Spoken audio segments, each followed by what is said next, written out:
In this video, we're going to look at composite functions.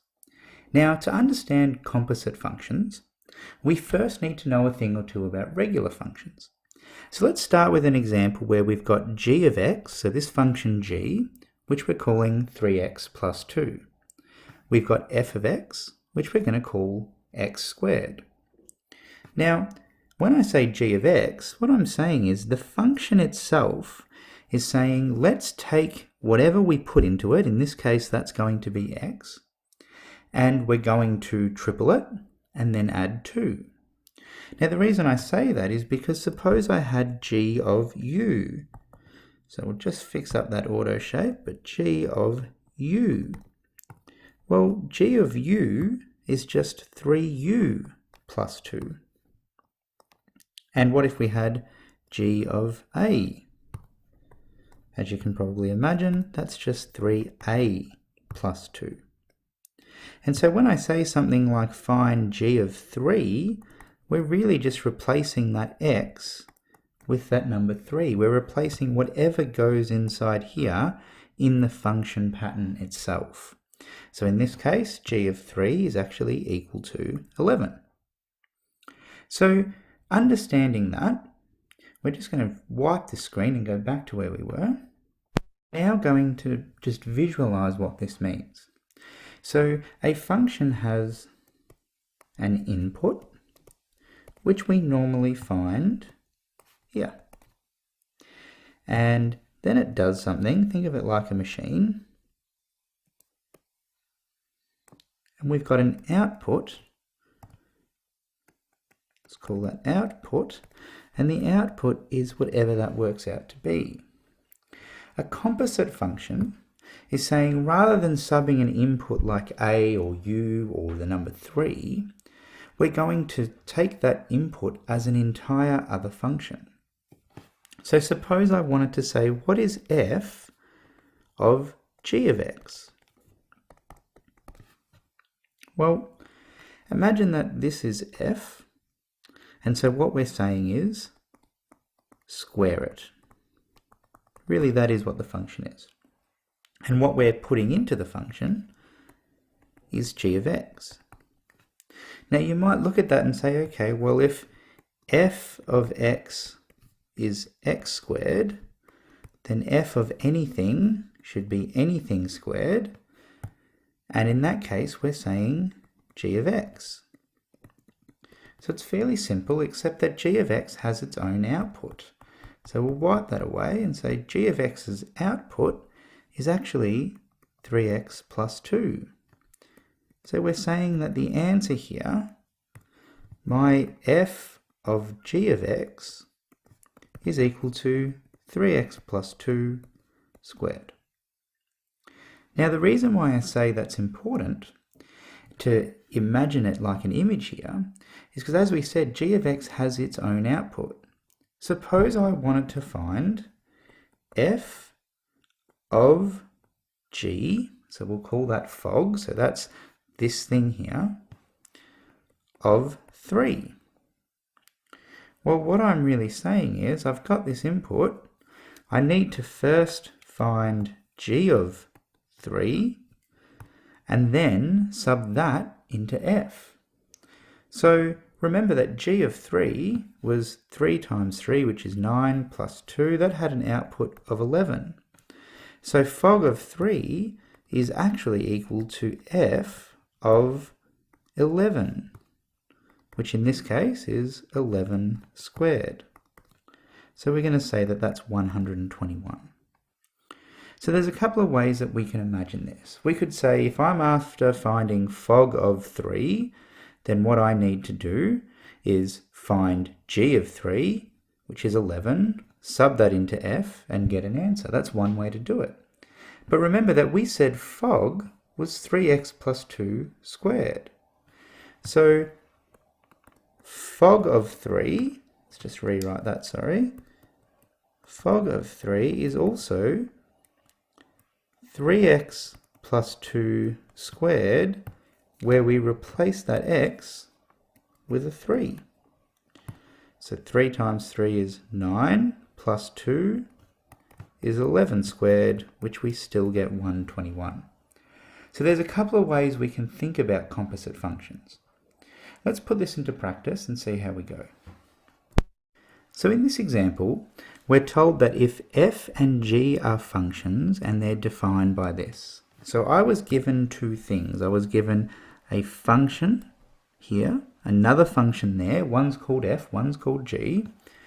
I've got some domains which are important to consider here, and we're asked to find f of 3. So the question asks us, find f of 3. Well, let's start with what f is. F of x is x squared minus 2. So f of 3 is whatever that is squared minus 2. So that's going to be 3, 3, so 9 minus 2. And we know f of 3 is 7. The second example asks us to find fog. So this is a different kind of notation. When we say fog, we're really saying find f of g of x. Well, we know that f of x was x squared minus 2, so I'm going to have something squared minus 2, and the something is g of x. So it's that 2x plus 1. Now I could leave it like that. That's 2x plus 1 squared minus 2. But just as a good matter of practice, we might look to expand that. So we've got a squared plus 2ab plus b squared. So 4x squared plus 4x plus 1. Then we've got the minus 2. And so we can imagine this as a quadratic 4x squared plus 4x minus 1. Now, since I've got that, the second question asks me to find fog of 2. Let's see if we can pause the video and test your understanding to tell me if you know what that means. Okay, hopefully you paused the video and gave that a go. Fog of 2 means take this thing, which is fog, and sub in 2. So, fog of 2 means 4 times 2 squared plus 4 times 2 minus 1. So 2 squared is 4, and 4 times 4 evaluates to be 16. Then we've got to add 4 times 2, which is 8, and subtract 1. So 24 minus 1 gives me an answer of 23. Now I'm just going to put an alternative way of doing this in the left-hand column here. Because remember, fog of 2 is like saying find g of 2 and then sub that number into f. So let's start by finding g of 2. Well, that's 2 times 2 plus 1, and so that works out to be 5. Now if I'm trying to find f of 5, then we've got 5 squared minus 2. That's of course 25 minus 2, and we can see that our answer must have been correct. So scrolling down the page, our fourth question is to answer what is GOF. Now this is a little bit different to fog. Remember that my g of x was equal to 2x plus 1, and my f of x was equal to x squared minus 2. So GOF is another way of writing g of f of x. So now we've got to take this thing and replace the x. So this is going to be 2 times that thing plus 1. And the thing is f of x. So if we did want to simplify this now, we'd have 2x squared minus 4, so I expanded that bracket, plus 1, which is 2x squared minus 3. So finally we're asked to find GOF of 2a. Now since we have GOF, we know that it's 2x squared minus 3. Really that's GOF of x. If we're not given anything in here, we can assume that we'd just put in x. But GOF of 2a means that we need to replace this x squared with 2a squared. Now the first common mistake in evaluating this is people will say 2a all squared is 2a squared. But of course, to square something means 2a times 2a, which would be 4a squared. Because 2a squared means that there's a 1 here, a 1 there, and we need to apply it to both. So 2 squared times a squared. So replacing that with 4a squared, we can see that 2 times 4a squared is 8a squared. We're left with a minus 3. So these are the basics of composite functions. But you're about to see that there's a little bit more to their existence. So, a composite function will exist if the range of the second function is equal to or a subset of the domain of the first function. It's a very wordy sentence. But let's think about this here. If I had that function, then what I'm saying is, imagine this is f, and inside we've got g, and we needed to have, that's my input. So there's my input.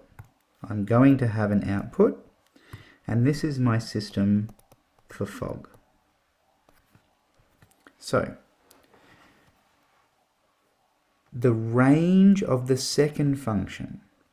Remember that the range means all of the outputs, and g of x is going to have an output. So let's just make that a star to imagine this. What I'm saying is, another way of writing fog is to say that work out that star, work out the output of g, and then sub that into x.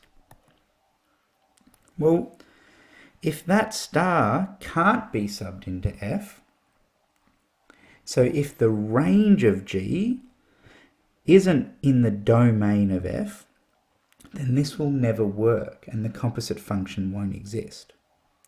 So the way we write that in maths is we say, for fog to be defined, the range of g must be equal to or contained by.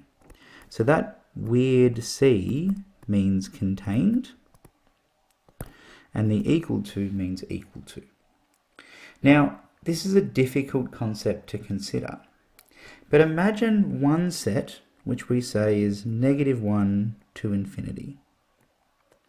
And let's imagine another set which is 0 to infinity. Well, on a number line, we'll draw this up. Let's go -2, -1, 0, 1, 2.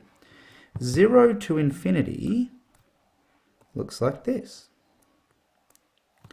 -1 to infinity looks like that. So we would say that the 0 to infinity is contained by -1 to infinity. Now we can see that because they overlap entirely. We can't say, even though there are infinitely many things here, we can't say that -1 to infinity is contained by 0 to infinity, because I can think of at least one number, -1, that doesn't exist in this set. And so this is not contained by. So there's a little bit to this notation, but generally, rather than thinking of whether or not something is contained, I like to think of it as, can I think of if it's not contained? If there's at least one number in this set that doesn't belong in the other set, then it's certainly not contained. So what I need to always do is find the range of the second and look to see, does it fit inside the domain of the first? Because this has to hold true. I have to be able to also just work out the second and sub that into the first. So that's an important thing to note, and something we're going to check now. The other important thing to note is that the domain of fog will be the domain of G, because remember, we have to sub it into G first. Likewise, the domain of Goff will be the domain of F, because I have to sub it into F first, work it out, and then sub in what I've worked out into G. Now, one thing to note also is that if the range of the second function is not equal to or part of the domain of the first function, then a restriction on the range of the second function may be introduced. So it's possible to make a restriction at some high-end questions, certainly possible to make a restriction so that the composite function will exist. However, you really need to be clear when you're doing this. So here's how I suggest we approach problems like composite functions. We're asked in example 2 for the function g of x, which is 2x minus 1, and x is an element of reals, and f of x is equal to the square root of x, where x is greater than or equal to 0. State which of fog or Goff is defined. So we're given two things. We're given g of x and we're given f of x. We need to consider that we have a domain here and a domain there, and we're asked to state which of fog or Goff is defined. So the answer here will simply be fog is defined or Goff is defined. That's it. So in order to do this, we need to be thinking, does the range of the second function exist wholly within the domain of the first? Is it totally contained by? So my suggestion here is to draw up a table like this. Now you could think of it as 3 lines down, 3 lines across. And we would think f and g. So what is the domain of f? Well, that was given. That's 0 to infinity. What's the domain of g? Well, that's going to be reals. So how do I figure out this range? Well, I'll need to sketch a little graph. So g of x is 2x minus 1. That's a linear graph that looks something like that. If the domain is real, well, this will go up to infinity, it'll go down to infinity, so the range will also be real. Now f is a square root function that looks like this. So that goes from 0 to infinity. And so we know it's got a different range. So let's look to see which of fog is defined. Well, for fog to be defined, I'd need to check, is the range of g, which is reals, totally contained by the domain of f, 0 to infinity? Well, I can see that that's not the case, because the real number field could include negative numbers, and this does not include negative numbers. And so I would say fog is not defined. Okay, well, let's try Goff. Is the range of f, so that's this thing here, is 0 to infinity, contained by the domain of g?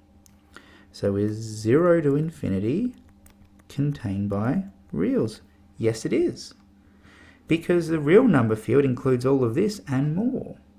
So we would say, to answer this question, fog is defined.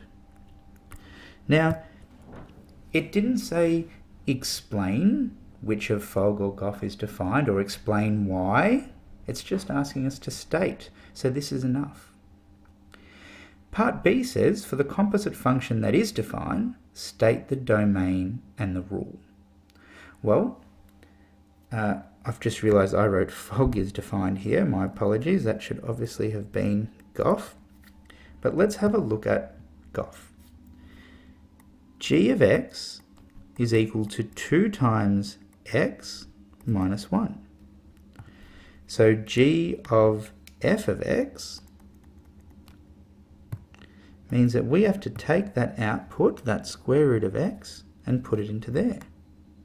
So it's just going to be 2 times the square root of x minus 1. But I need to give it a domain. Remember that the domain of Goff is the domain of f. And so we're going to be calling this x is greater than or equal to 0. So now let's have a look at this example. I'd like you to pause the video and give this a go. You're asked for the functions f of x and g of x, so you're given functions. You're also given domains of those functions, so make sure you read that question carefully. State why Goff is not defined. Now, this does say state, but it says state why. So this is kind of like an explanation, so we need to give a little bit more here. Then we're told to define a restriction for f, so that Goff is defined, and find Goff. So there's a bit more to this question. Start by stating the domains and ranges of each. Check to see if the range of the second is contained by the domain of the first. If it is, you can substitute the second and evaluate. Now, of course, we know that it isn't, so you might need to do something to ensure that it is. Give it a go, and I'll go through the answer in a moment. Okay, so let's start with f and g. I can see that for f, my domain is real. And I can see that for g, my domain is greater than or equal to 0. So that will be 0 to infinity. The range for f, well, f is a quadratic x squared minus 1. So it looks like that. The turning point is at 0 minus 1. So this goes from the lowest value, that minimum value is -1. Now that means that my range is -1 to infinity, because of course it goes up to infinity.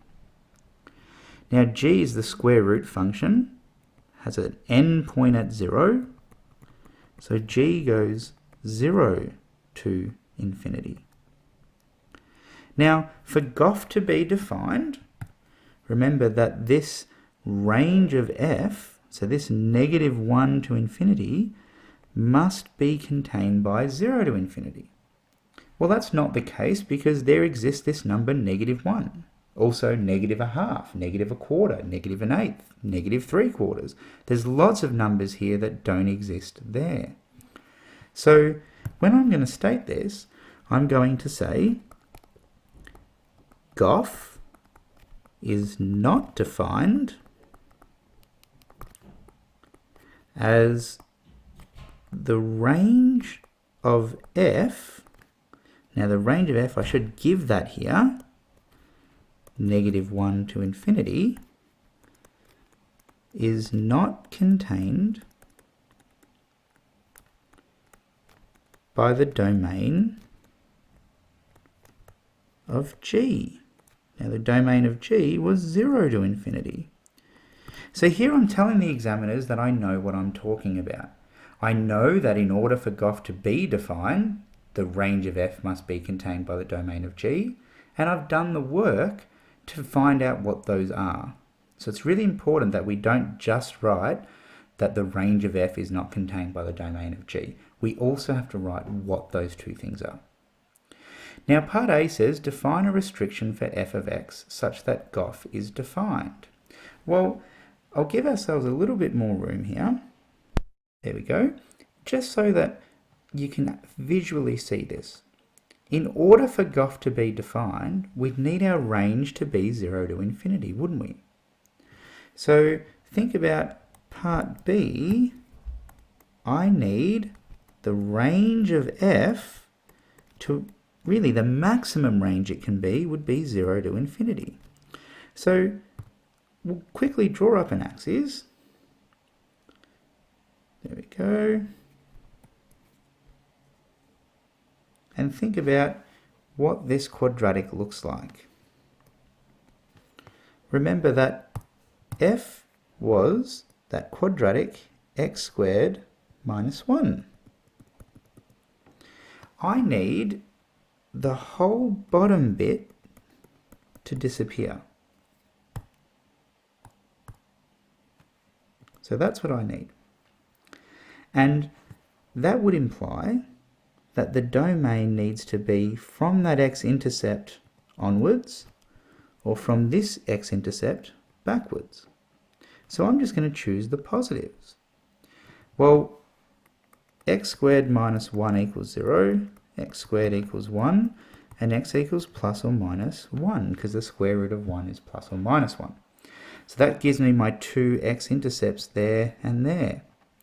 So a new domain, so let's say f1 of x is such that, in fact, let's write this a little bit nicer. f1 is such that f1 of x equals still x squared minus 1, but x is an element of 1 to infinity. So what we're saying is restrict it here and only let the function exist to the right. So that's my restriction for f. So we're going to go back to some more straightforward examples this time. So it's a good idea to pause the video, give this question a go, and I'll do the answer in a moment. State the domains and ranges of each individual function. So it's a good idea to draw that table again.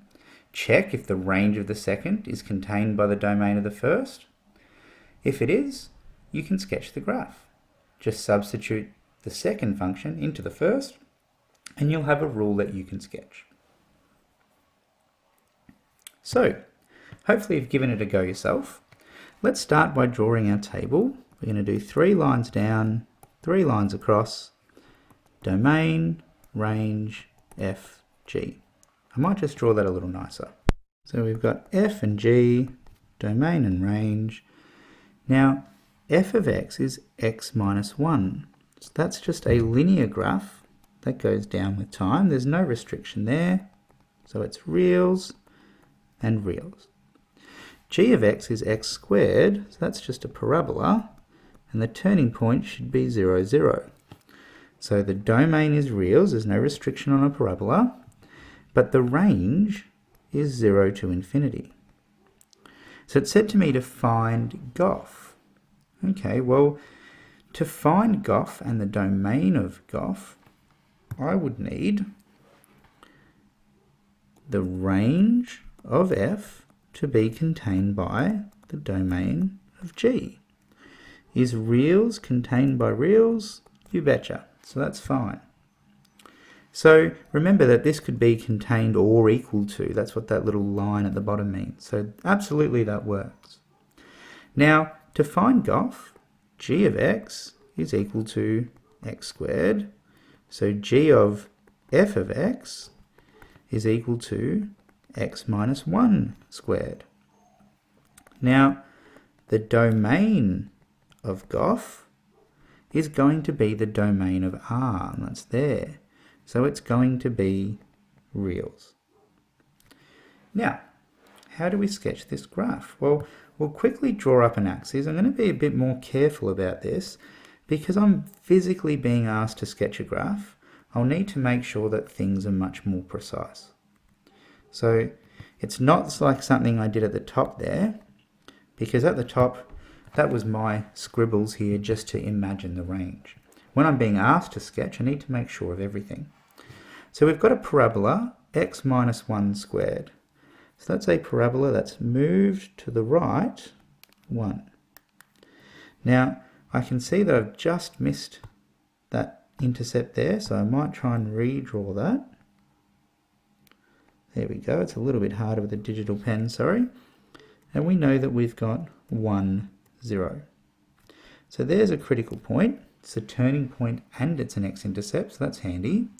But I also need the y-intercept. So to find that, x minus 1 squared equals 0, x minus 1 equals 0 if I square root both sides, and x equals 1. So I can also see that's 0, 1. I'm going to need to make sure that I label x and y and say that this graph is y equals g of f of x. So let's look at an example from the VCAR exam in 2006. So quite some time ago, but these often appear in exam 1. It says if f of x is equal to x squared plus 1 and g of x is 2x plus 1, write down the rule of fog and state its domain. So we'll start by drawing 3 lines down, 3 lines across, domain, range, f, g.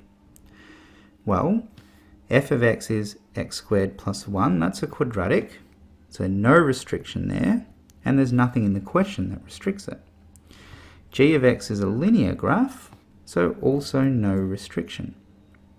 Now the range of x squared plus 1, well, if I do a quick little sketch here, this has got a turning point of 0, 1. So the range is going to be 1 to infinity. Now a linear graph, 2x plus 1, has a range of reals. So we need to write down the rule of fog. So I need the range of g to be contained by the domain of f. Now that works, so that's good. I don't need to bother with any restrictions. But I'll need to say that fog of x is equal to, well, my f was x squared, so something squared plus 1, and the something is this 2x plus 1. Write down the rule of fog and state its domain and range. Well, if I'm looking at this, it's a little bit hard to see, so let's just rewrite that as 4x squared plus 4x plus 1, and we've still got another plus 1, and so that's 4x squared plus 4x plus 2. The domain of fog is going to be the domain of g, so the domain of fog is just reals. The range is a bit harder to find out. This is a quadratic, so the range will be from the y value of the turning point up to infinity, because it's a positive leading coefficient. So what I need to do to find the range is think, well, where is the turning point? I can find the turning point when it's in standard form by saying x equals negative b on 2a. So that is negative 4 on 8. So there's my b, so negative 4. 2 times a is 8. So this occurs at negative a half. Well, the y part of that turning point would be 4 times negative a half squared plus 4 times negative a half plus 2.